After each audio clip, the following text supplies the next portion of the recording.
Right. Well, I was born in Sheffield in 1936, so in April, and I think Easter Monday actually, and it was, according to my mother, it was snowing.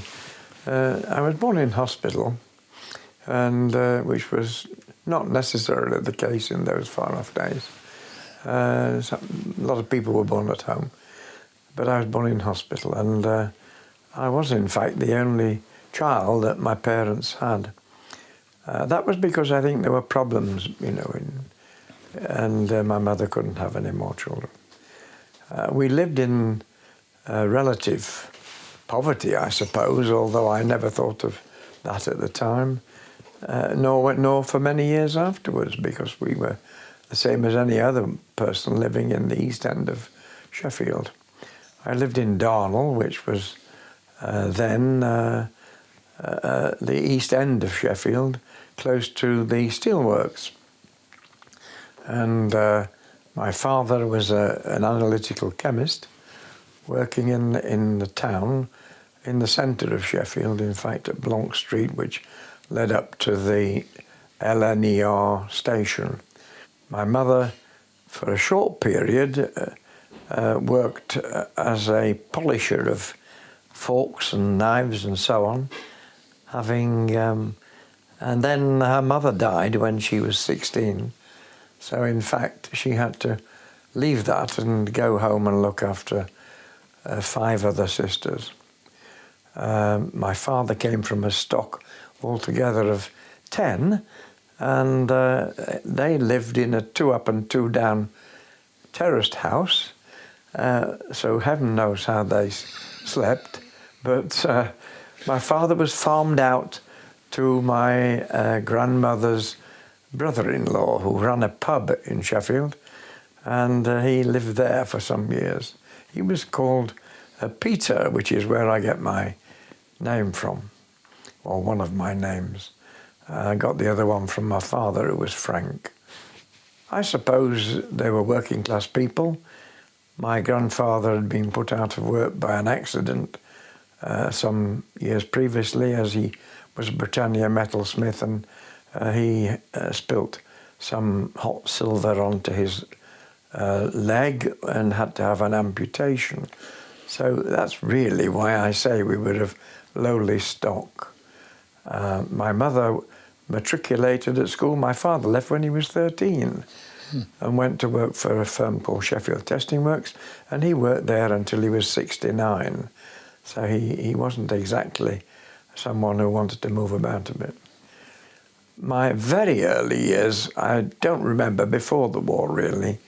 I would be 3 when the war, 3.5 when the war started, and 4 and 8 months, I think, when Sheffield was blitzed.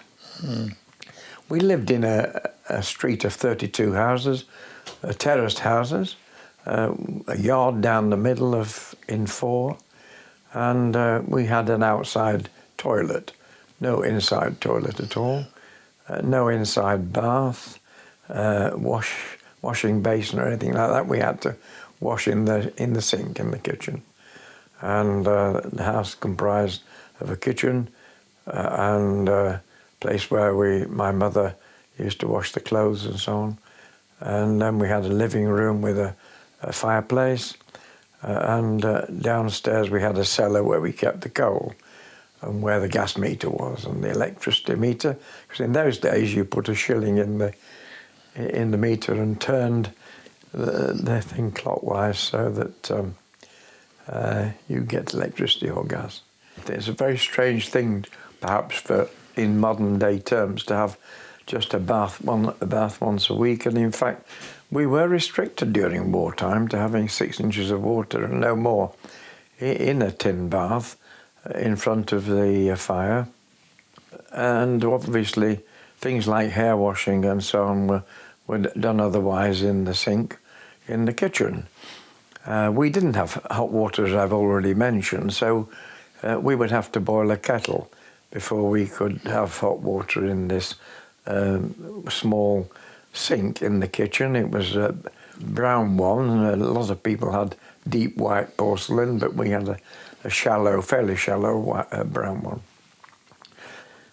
The bathing arrangements, therefore, were only once a week because you had to remove the coal dust from the bath before you could even start to get in it, because the bath was stored where it was.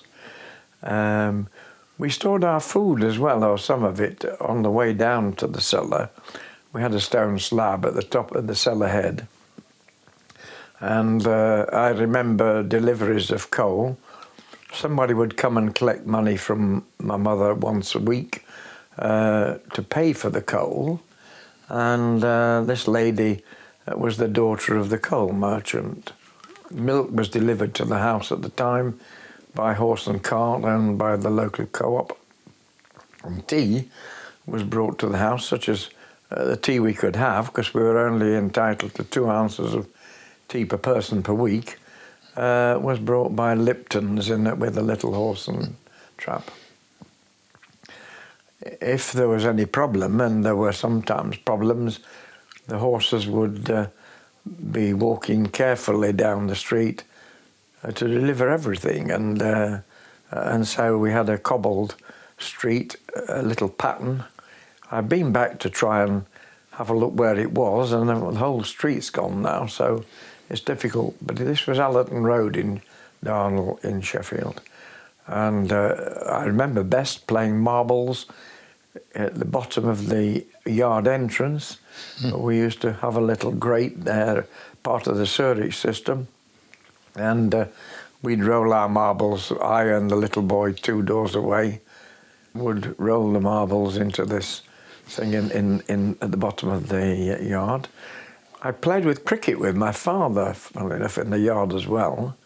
I remember that, and I've got, in fact, some photographs of that when I was a little boy playing in short trousers in the garden at the back. I say a garden, it was really not much longer than about 15 feet long by about 9 foot wide, and that was our garden, and it was privet hedge, and in the garden we had to place the Anderson shelter, which was provided to each house at the time, so that we could go there when sirens when we were alarmed. And I remember going in and out of this shelter quite a lot, even though I was only about 4 at the time, because we had a works nearby which made tools, and a railway line nearby. There was possibilities of, those being damaged by enemy fire and enemy bombs. And so we were, every other night at one time, we were in and out of the shelter. We ate in the living room, because that was living and dining, and really very modest circumstances. And yet my parents, until they retired, still lived there in this rented house. During the Blitz of Sheffield, in December of 1940, about a fortnight before Christmas, I would be 4 and 8 months, something like that, and I do remember that very well. We all had to obviously go in the shelter when the Blitz started, and my uncle used to come, one of my father's brothers used to come regularly on once a week to have a meal with us. My mother would always cook bacon, egg and tomatoes, which I liked very much, and so I remember that well. We were entitled to, I think, 4 ounces of bacon a week, and bacon or ham, and 2 ounces of meat, which was the equivalent to about, meat was a pound and something allowance a week, and that meant about 2 chops for each person. So that's why we had bacon, egg, I suppose, and the 1 egg we were allowed a week, and the tomatoes. I say that because my mother always baked an apple pie as well afterwards. And to cut a long story short, the thing I remember best as a child was going into the air raid shelter in complete darkness and sitting there waiting and hearing these rushes of gunfire from anti-aircraft guns nearby. And the bomb eventually, which dropped on the road next door, falling through the air and creating a tremendous wind as it dropped into the ground. When we came to look for the pudding which my mother had taken into the shelter, we couldn't find it until eventually my uncle Albert stood up, and there it was. He'd been sitting on it. And that's why I remember it well. But that was one of those occasions, you know, which nobody, young child or anybody else, could possibly forget. That same night, my grandfather had to be evacuated from his home, and we heard about that, of course, after the raid was over. My father, in fact, had a stirrup pump in the outside toilet, which was for the whole street, and this was just a tiny thing. What on earth we were supposed to do with it, I don't know. You put one end in a pail of water and trod on it, the bottom with your foot, and pumped up and down as if, you know, you were going to get a whole stream of stuff coming out. And all people seem to remember about that is that it was very useful after the war, in fact, because you could then use it to spray the plants in the back garden. Those are my early memories up to about 5. And the difficulties we had, of course, were lack of food. We had queues everywhere. You queued for bread every day. You went down to the local co-op for the ration. You had a book. Each person had a book, including me. And you went there and got your provisions. Sugar was wrapped up into a blue bag, which was sealed. You had your allocation of butter, which I think was 2 ounces a week from memory, wrapped up in foil, and then you paid cash over, and this went into a wonderful system where it went flying overhead into the cashier, and any change you needed came flying back. Those are my vivid memories of the early memories of wartime. But the queues were the thing you remembered, because I used to go with my mother to queue for bread and to queue for the little bit of meat we were entitled to from the butcher. Yeah. We were a nation of queuers, weren't we, really? Oh, yes. We had a very meagre diet, really. Yes. And, my staple diet was bread and dripping, pork dripping, and I actually loved bread and pork dripping. Yes. On a Sunday then, in those days, we would walk. I walked 3 miles every Sunday with my father to go and see my grandfather and grandmother. And my grandmother would use her Yorkshire range to cook a Yorkshire pudding in a large tin, which would then be cut up into bits and served separately from the rest of the meal. I think when we'd eaten the Yorkshire pudding, you didn't want then as much meat and potato. As I say, my grandparents lived about 3 miles away. And on that night of 12th December 1940, they had to leave their home, which was just a 2 up and 2 down, in another part of Sheffield called Burngreave. And they had to leave it because a time bomb had dropped in the road next to it. My father and I went afterwards to remove from the kitchen, a slop kitchen it was called, next to the house, their things, important things, like their insurance book and so on. And the day before, the rest of the family had moved my grandparents out of the house and taken some of their furniture as best they could on a scout trek cart. And they went to live for a short time with one of the daughters until Sheffield City Council reallocated another property in Sheffield in the same, pretty much in the same area. And actually it was a much better house. It was a much bigger house and with quite a big garden in Malton Street in that part of Sheffield. I think I've mentioned that my grandfather, in fact, had an accident at work. There was no compensation in those days. He was a very active footballer and so on before then. And obviously active with 10 children in other directions as well. My father was not living at home from the age of about 3 and was, I say, farmed out. But this was the way of the world at the time. And the thing I do remember is my grandfather rather, with his wooden leg. This was the late 1930s, early 40s. He had no employment at all, and so he used to go round as a peddler from door to door with his wooden leg strapped over the opposite shoulder and his walking stick. He sold little matchboxes and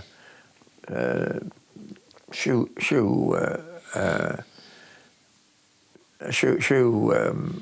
laces. Yes. From door to door. But he was very proud, and he was a sort of man who insisted you never crossed knives because that was an indication of war. And he taught me to play cribbage, which was a game of cards. In fact, my father, when he came to live in a granny flat next to us some very, very many years later, taught my youngest daughter to play cribbage, and I've had to do the same with her children. But it's a sort of, he was very keen, and he was not necessarily very well educated, but he was a very keen player, and he was actually very good at it. Surprisingly so. Yes, yeah. They were lovely days, really, relaxed days, despite all the bombing that was going on. Did you see much, I mean, during the war itself, did you see much of the, any direct action? I mean, you heard the guns going off and so on, but... Well, we did, of course, see these bombers flying over. Yes. And later in the war, we had V bombs, yes, which were V2s, V1s, which actually were self-propelled. We had, there were things like barrage balloons stationed nearby. These were like huge elephants in the air, yes, which were fastened to the ground. The intention was that would stop low flying. I don't know how effective they really were because we were still bombed. Yes. And some of the funny incidents I can remember were in the next road when the bomb had created a crater in the road itself and incidentally destroyed the water supply. The local warden placed the Sheffield Star and put bricks on top of it so that, in fact, in the moonlight, you could still see where the crater might be. And I found that as a little boy amusing. And when the water the water was delivered by the city council at the time in tankers, and we all had to go out with kettles and pails and so on to stand by and get some water delivered to the house. Yes. And in fact, for a short time, we had to evacuate our home because it didn't have electricity either. and we went to live with a family in another part of the city. The bomb that actually fell outside my grandfather's went off and, say, totally destroyed his house. And that's my best memory in 1940. Subsequently, the war seemed to move to other parts of the country. And what surprises me is that we've recently been away, and someone asked me whether cities like Sheffield and Manchester had suffered any difficulties during the last war, and of course we all did. Absolutely. There was an awful industrial lot of areas. My father used to have to be a fire watcher. Yes. In the centre of the city. He went to work in the daytime as an analytical chemist, analysing steel and so on, and then immediately had to go and sit as a fire watcher for the night, and then go back to work again the next day. So he did that twice a week, and there was reason for that. I mean, clearly, although we might have suffered a blitz for about 2 days, it continued afterwards. They were always, because their steelworks were in Sheffield, and we lived close to them, they were always trying to hit that, and also to hit the railway line, which wasn't very far away. No. Tell me a bit about your schooling. Well, I went to the local school at 5, and it was mainly, of course, lady teachers in those days, because the headmistress, for instance, there was a headmistress, no headmaster, because the men had gone to war.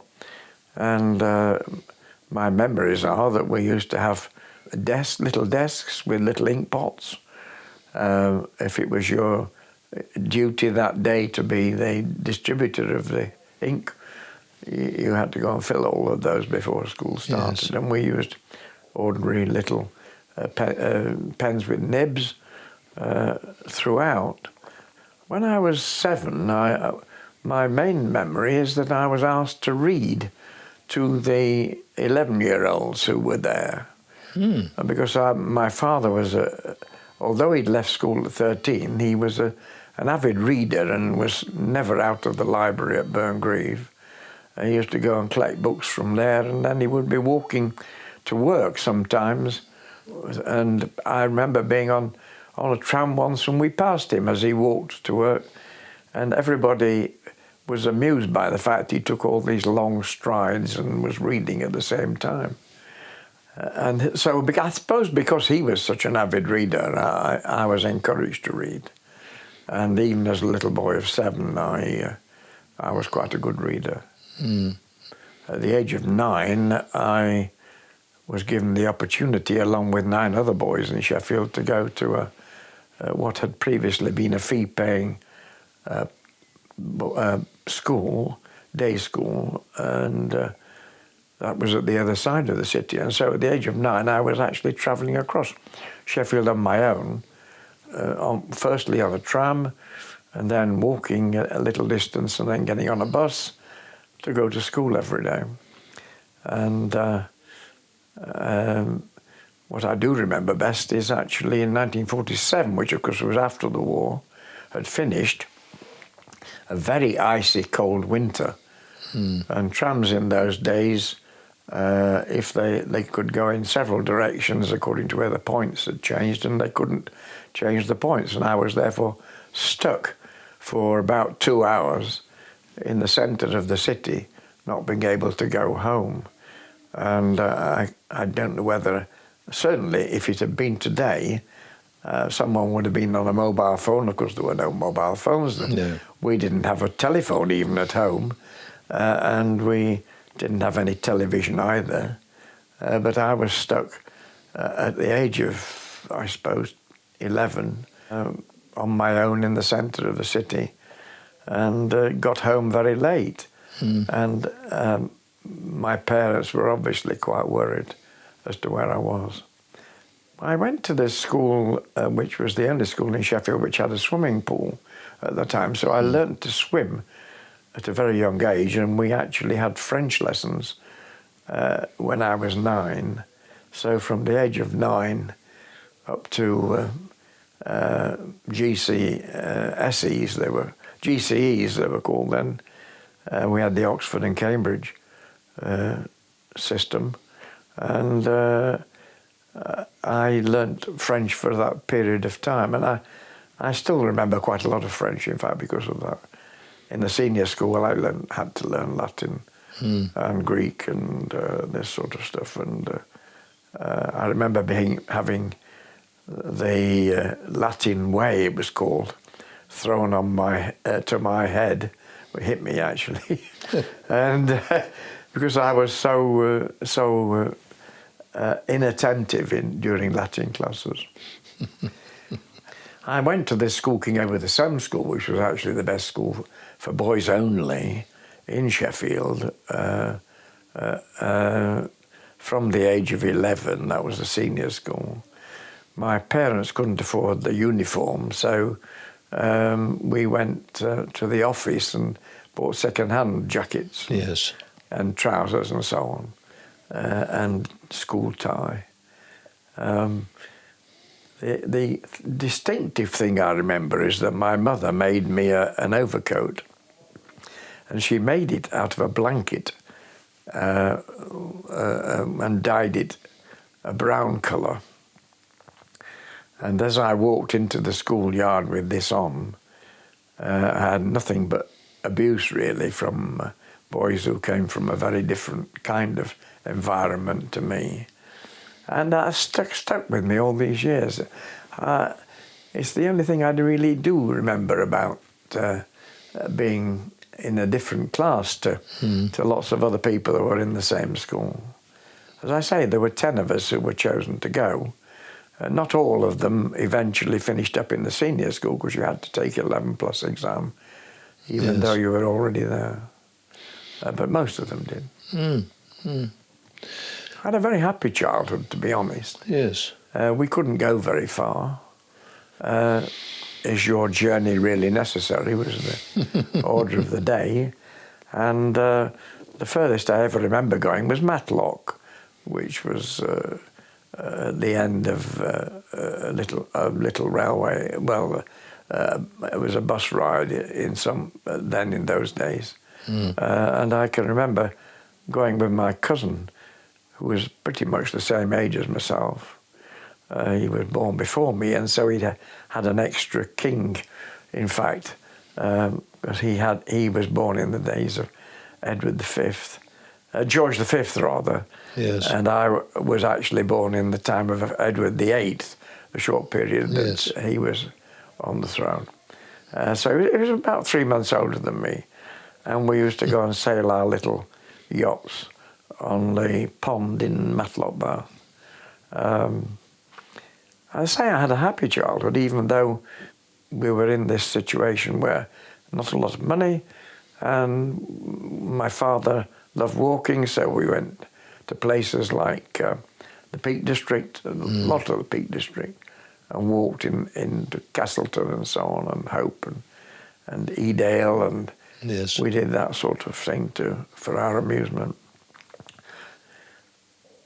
Those were the days, really, and we played little games at home, you know.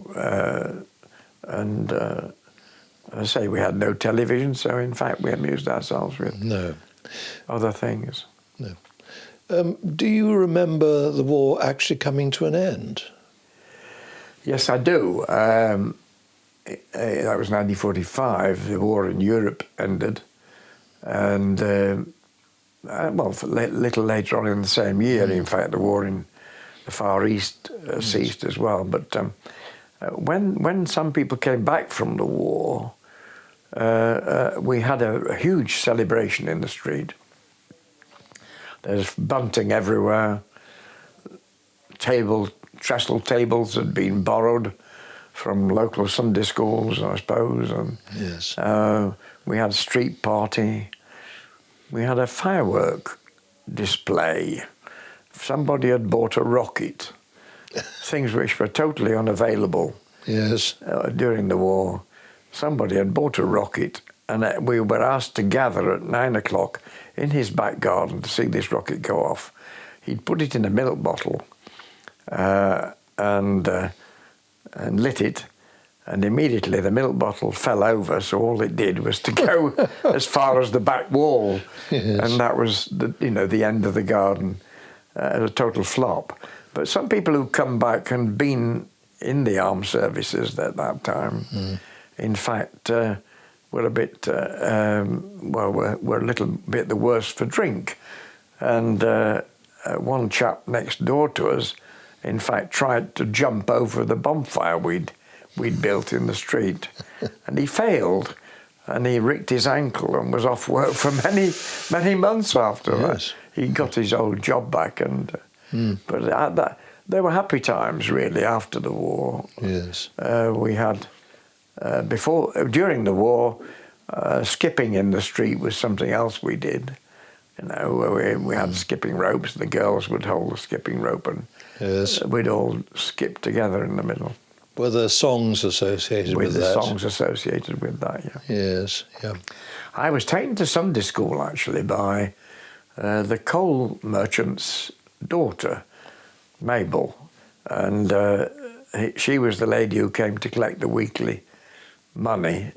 And we could have our bag of coal when we'd paid for it, beforehand. And she used to take me on a Sunday on a local tram to the Wesleyan Methodist church, where she, in fact, herself taught in the Sunday school. And so I was introduced to a Methodist church, and my parents actually followed me there. They belonged to a railway mission when they were young, which was there were such things. And we were, of course, an important rail terminus for some people coming up from London and so on. Yes. So King's Cross to Sheffield was a regular train, and they would go to the mission when they were up here. I don't know whether there was sleeping accommodation there, but certainly that's where they worshipped, and there were these railway missions all over the place, and that's where my parents used to go to. They married quite late because my mother had to look after the children still, her sisters and brothers, sisters rather, and so it was when one of them died eventually was the time when she married, and that was when she was 30. And my father was 32 at the time, waiting for her. These were difficult days, and we only had coal fires. We didn't have any modern. And my grandfather Chester, my mother's father, he had a coal fire with tongs in front of it to put the coal on. And my mother had been severely injured in her eyes by an explosion from the fire. And in fact, my father wrote a hymn, which has never been published, but which has been used from time to time since. He wrote a hymn on the back of a postcard. This was, in fact, a tribute to her and a thanks for her eyesight. And in fact, she wanted her eyes to be used by somebody else when she died, and she made a will to that effect. But she was in hospital for quite some time because of this explosion. Those were the sort of days we lived in. Yes. My grandfather had no better a house. In fact, it was worse than the one I was living in. And that was close to the city centre. So he felt perhaps he had shrapnel in the backyard and so on when anti-aircraft guns had fired. We had a lot of shrapnel around. The thing I remember best during wartime was going to recover these items at my grandfather Harrison's space, where he had these things under the sink in the slop kitchen. It was the policeman let us through the cordon that was surrounding the time bomb so that we could go and do this.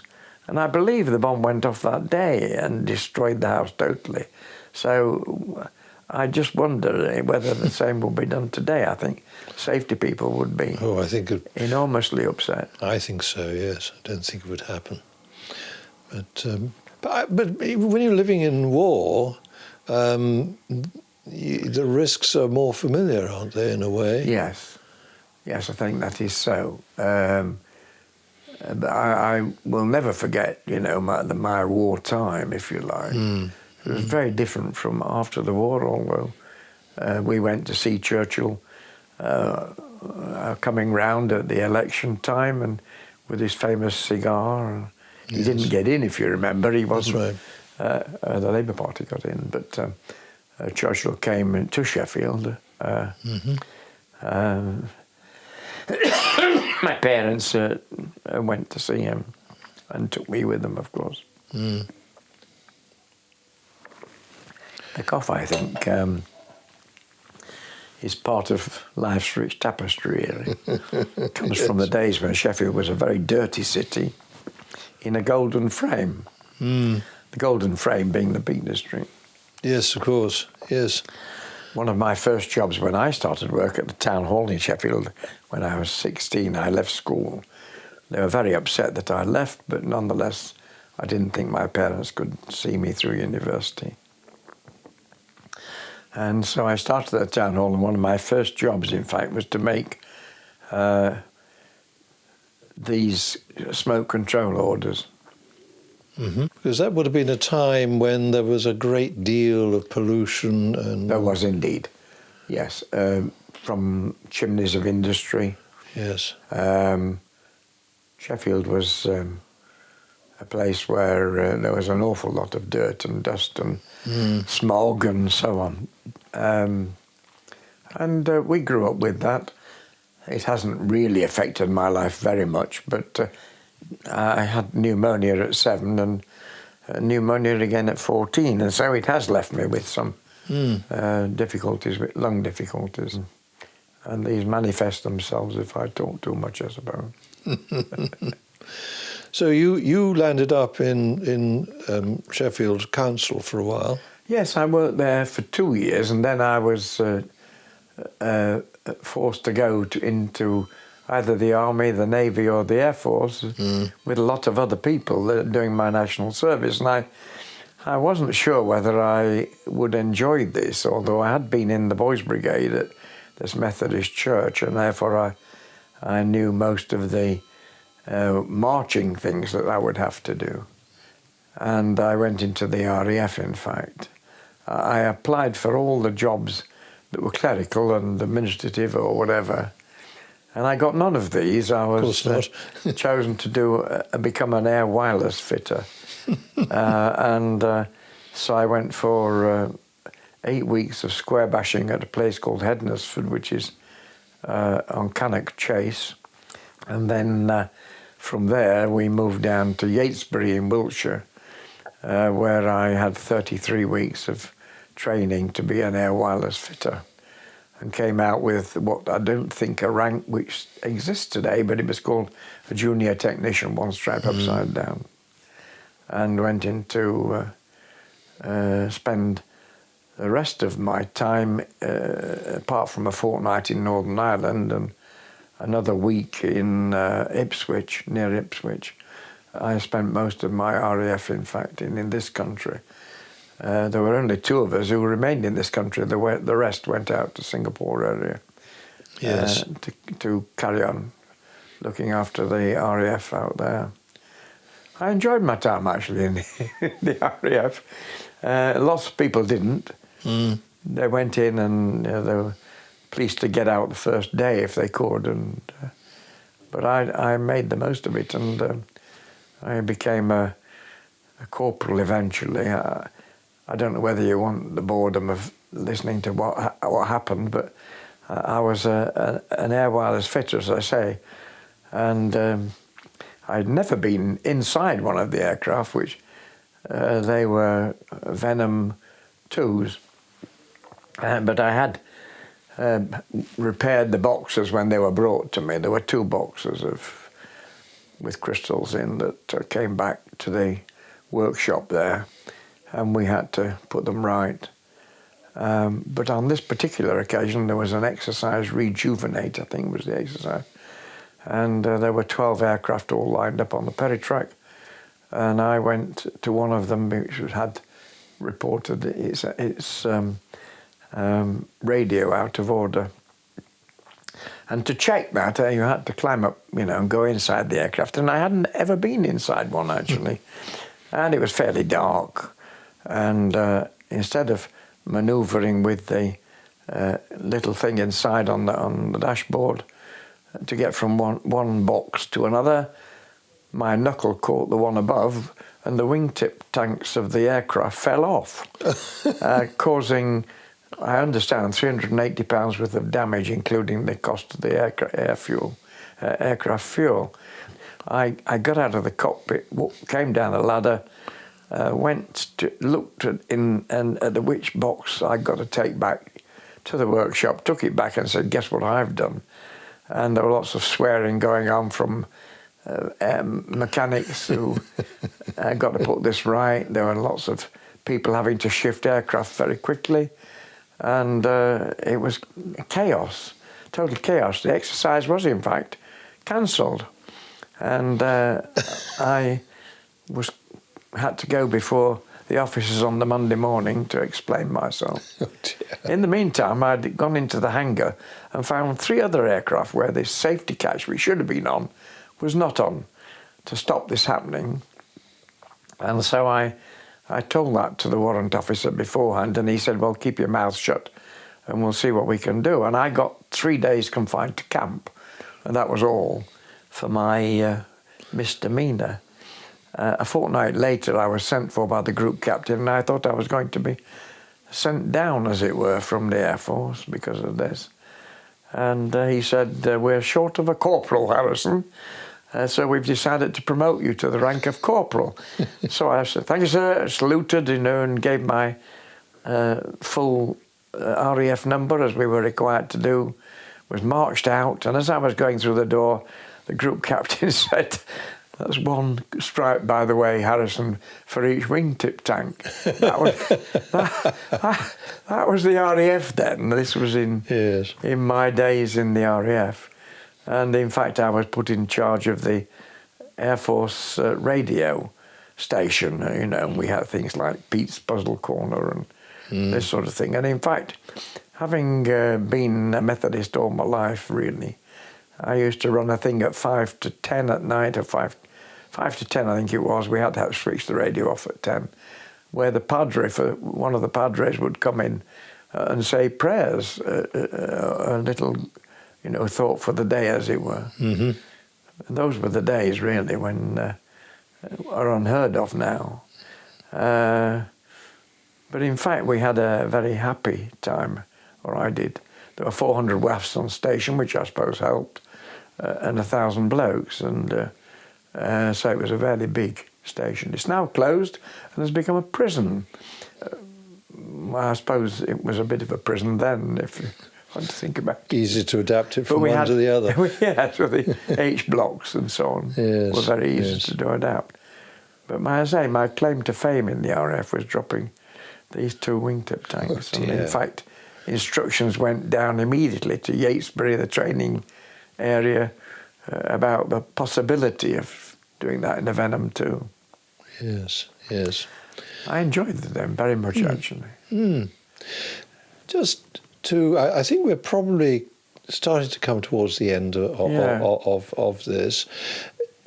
I always like to know whether people feel that whether there was a legacy, if you like, in their life as a result of the war. Was there something that might have influenced them after the war and perhaps throughout the rest of their lives? Yeah, I wouldn't claim that. I had a fairly happy childhood despite the war, despite the things that happened within the family, despite the disruption to our own lives. Despite the rationing and so on, I've never felt that inhibited in me in any way. And in fact, this little child from from Darnell in Sheffield, eventually became a director of housing for High Peak in Derbyshire, and a reasonably well-paid job. And for a short time, I was also the director of planning for the area, doing two jobs at the same time. And I don't think it did influence me in any way.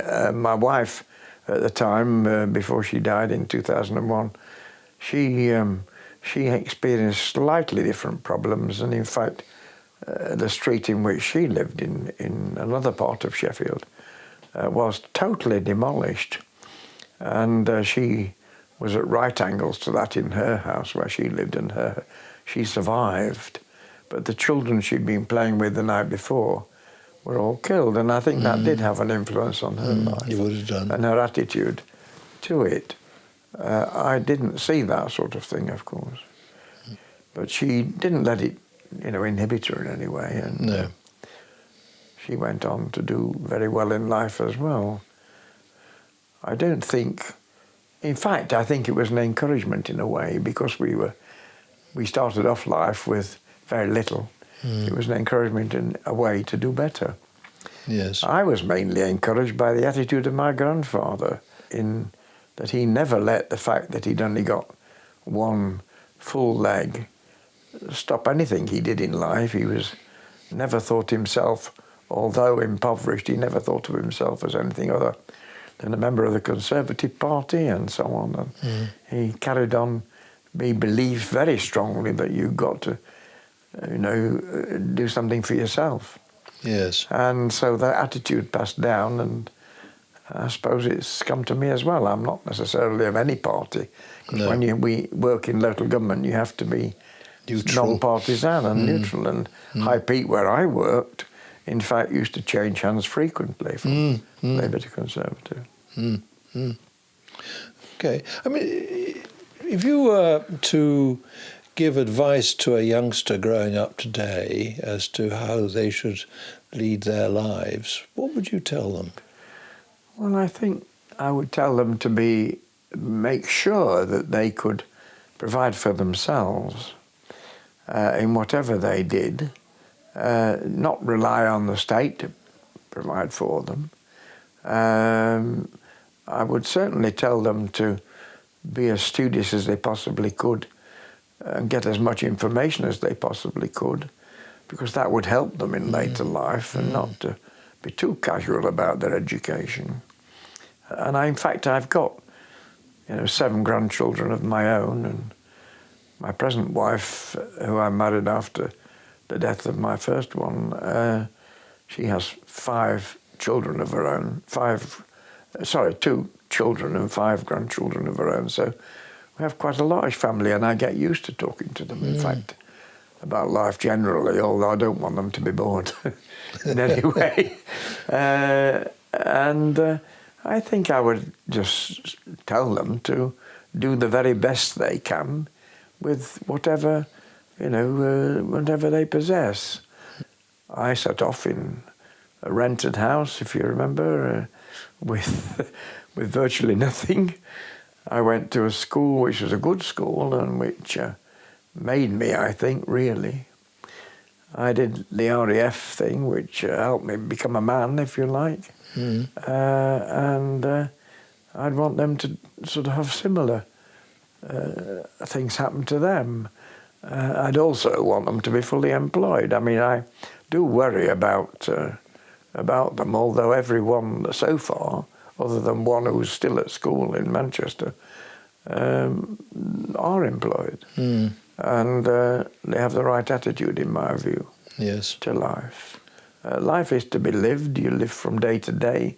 You find out when you've lost a loved one, in fact, as I did, that in fact it's very important to think about living from day to day and enjoying whatever life is available to you. Life is to be lived, and we only here once. Yes, exactly. Yes, indeed.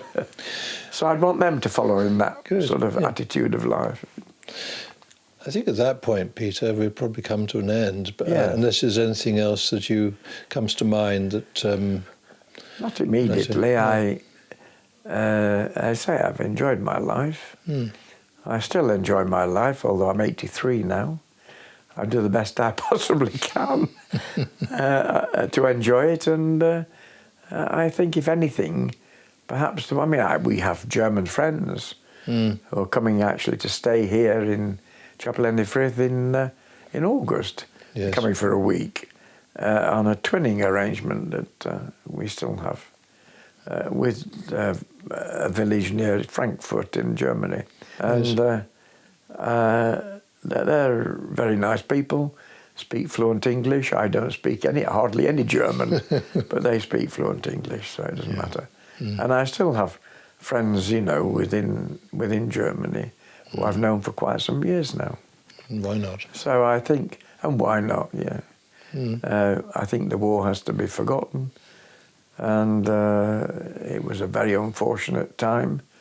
I'm glad, in a way, we won it, or maybe we didn't, I don't know, but in real life, maybe we did worse than Germany. Germany certainly has progressed.